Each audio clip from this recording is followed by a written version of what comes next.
सुबह पास से ॿुधाईंदा हलूं तो मोहनजोदड़ो में वापारी ज़ुल्फ़कार जमाली के घर में धाड़ो लगो है। हथियारबंद घर में घिड़ी 10 लाख रुपया सोन और बो सामान बुहारे विया आहिनि। जल्द ॾोहारियुनि के गिरफ्तार कयो वेंदो, इहो चवणु आहे पुलिस जो। अपडेट कंदा हलूं। अहम ख़बर है तो मोहनजोदड़ो में वापारी ज़ुल्फ़कार जमाली के घर में धाड़ो लगो है। हथियारबंद घर में घिड़ी 10 लाख रुपया सोन और बो सामान बुहारे विया आहिनि।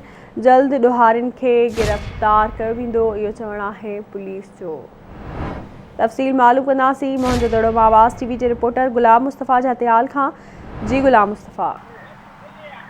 जी अवांखे ॿुधाईंदा आहियूं त मोहनजोदड़ो भरिसां डोकरी बाईपास वटां जेको आहे ज़ुल्फ़कार जमाली के घर में राति देर सां 5 हथियारबंद जेके घर में घिरी घर भातियुनि के यरगमाल करे रसियुनि सां ॿधी करे 10 लाख रोक रक़म आहे। ॿुधाए वञे त 12 तोला सोना ज़ेवर ऐं हिकु रखियल जो कीमती सामान खणी जेके उहे फरार थी विया आहिनि।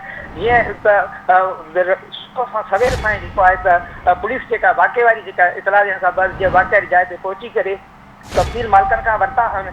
उन खां बाद में पुलिस जो चवणु आहे त असां खोजी कुतनि के ज़रिए जेके असां पहिरां खणण जी कोशिशि कंदासीं ऐं जेका जल्द जेके जवाबदार उहे गिरफ़्तार धाड़े जा जेके कया वेंदा। ऐं वारसनि जो चवणु इहो आहे त मां जेको ज़ुल्फ़कार जमाली जो चवणु इहो आहे त मां वापारी आहियां ऐं कणिक ऐं ॿियो जेको क़ीमती जेको वापारु कंदो आहियां असां जेको आहे ज़मीन जो ऐं ॿियो ॾेती लेती बाद में जेको आहे उनजो मां वापारी आहियां। उनजे हवाले सां जेको आहे त मूंसां जेको आहे नाइंसाफ़ी कई वई आहे ऐं जेको अॻु में मुंहिंजे भाउ खे जेको आहे त उहो क़त्ल बि कयो वियो आहे। जी ठीक है, वरी महिरबानी अवां जी गुलाम मुस्तफ़ा अपडेट करण लाइ।